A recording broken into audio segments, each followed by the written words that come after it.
శ్రీయములవాడ బలమల్లన్న గుళ్ళు కోలాటమయ్యరమ్మ కొమ్మలిద్దరే అరటి గజ్జాలు గట్టి అరటి గజ్జాలు గట్టి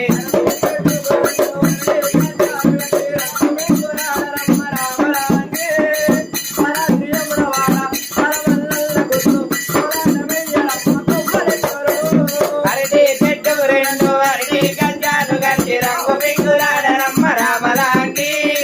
బల శ్రీయములవాడ బలమల్లన్న గుళ్ళు కోలాటమయ్యరమ్మ కొమ్మలై